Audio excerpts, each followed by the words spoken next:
इस सेशन में हम लोग ये सीखेंगे कि एक गिवन ग्रामर से किस तरीके से SLR1 पार्स टेबल कंस्ट्रक्ट की जाए। ओके, तो यहां पर प्रॉब्लम है construct the SLR1 parse table for the following grammar and the grammar is S derives A derives small a capital A and A derives small b. The terminals are A and B and the non-terminals are capital S and capital A. Okay, मैंने production की numbering भी कर रखी है, पहले को 1, इसको 2, इसको 3। ओके, तो जैसा कि मैंने कहा है कि जो SLR1 पार्सर के लिए जो SLR1 पार्स टेबल कंस्ट्रक्ट की जाती है वो बिल्कुल LR0 पार्स टेबल की तरह है, एक्सेप्ट वन डिफरेंस।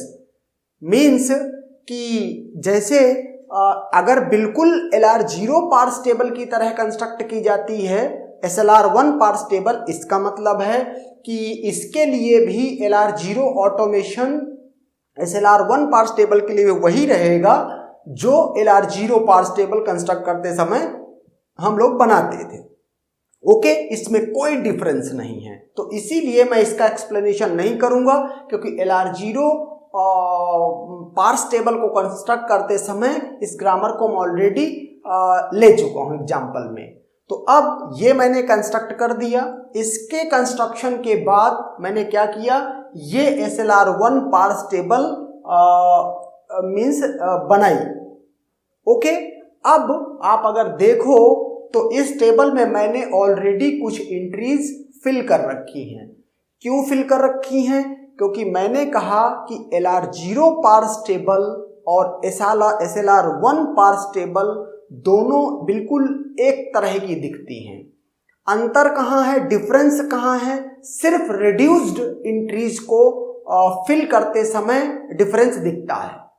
ओके, और क्या डिफरेंस दिखता है वो यहां पर आपको क्या करना पड़ेगा, जो भी आपके रिड्यूस्ड आइटम है वो आपको देखना पड़ेगा पहले।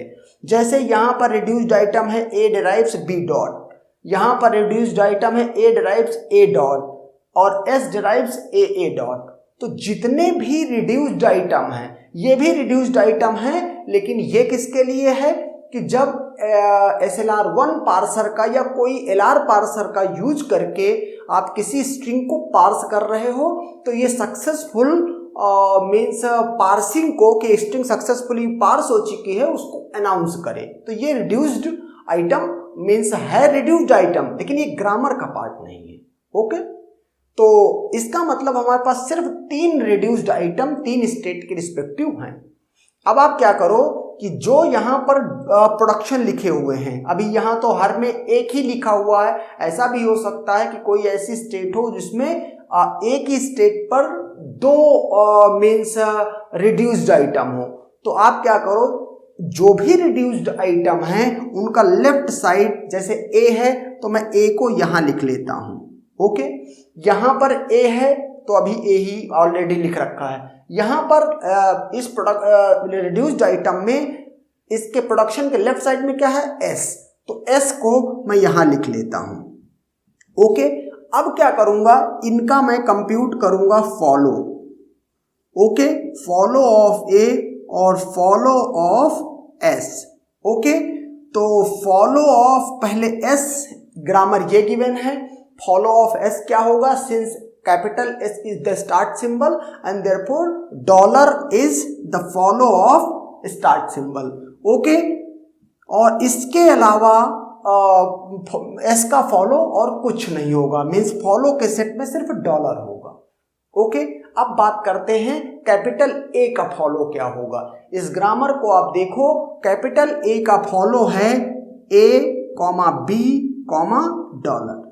ओके, जब इस ये पहले वाले A से लूंगा तो A, B मिल जाएगा फॉलो ऑफ कैपिटल A, और जब इस A के इमीडिएट राइट में देखूंगा तो क्या मिल जाएगा, फॉलो ऑफ S के इक्विवेलेंट होगा, तो डॉलर भी इसके सेट में आ जाएगा। ओके, अब देखना क्या करना है। सबसे पहला काम कर लिया कि जितने भी रिड्यूस्ड आइटम हैं उन प्रोडक्शंस के लेफ्ट हैंड साइड में कौन सा वेरिएबल है उसका फॉलो निकाल लिया। ओके, अब LR0 पार्स टेबल में और इसमें डिफरेंस देखना है आपको। ओके, डिफरेंस देखते हैं। जैसे कि मैं ये I5 वाला प्रोडक्शन पिक करता हूं, I5 का प्रोडक्शन पिक किया, S derives AA dot production number 1, मतलब R1 एंट्री फिल करनी है इस पार्स टेबल में।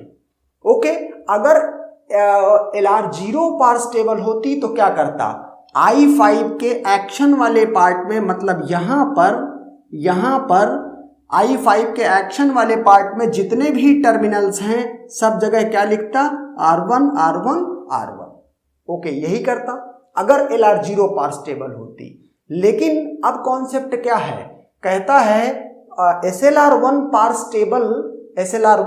टेबल जब कंस्ट्रक्ट करोगे तो अगर आपको ये रिड्यूस्ड आइटम फिल करना है तो इस प्रोडक्शन के लेफ्ट हैंड साइड में जो वेरिएबल है रिड्यूस्ड एंट्री सिर्फ उस वेरिएबल के फॉलो में फिल की जाएगी। That is follow of S में क्या है, डॉलर। ओके, तो ये यहां पर ये एंट्री नहीं आएगी, यहां पर नहीं आएगी, सिर्फ डॉलर के नीचे R1 आएगा, यहां और यहां नहीं आता। जबकि LR0 पार्स टेबल में क्या था, यहां भी R1 था और यहां भी R1 था।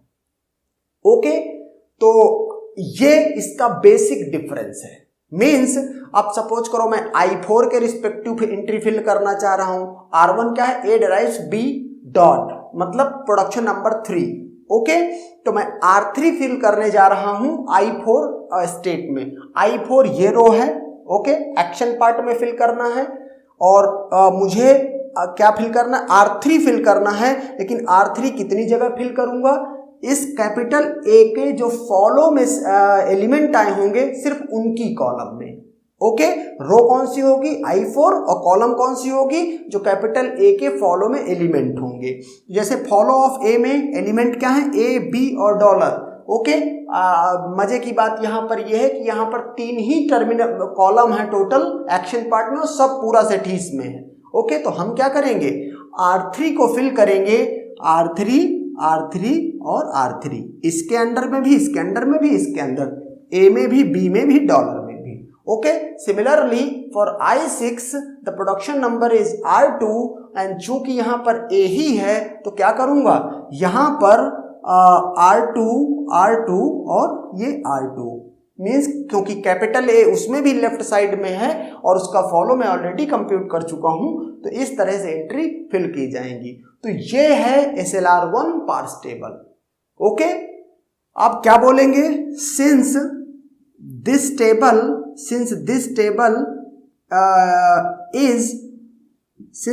Table is free from any conflict, so given grammar is SLR1 grammar. तो ये जो ग्रामर है, चूंकि इसमें किसी तरह का कोई कॉन्फ्लिक्ट नहीं दिख रहा, इसका मतलब जो ये ग्रामर है ये SLR1 ग्रामर है। और अगर आप इस ग्रामर की कोई भी स्ट्रिंग लेते हो, ओके, और उसको पार्स करते हो SLR1 पार्सर से, तो यूनिकली और करेक्टली पार्स हो जाएगी string. Okay, and that's done.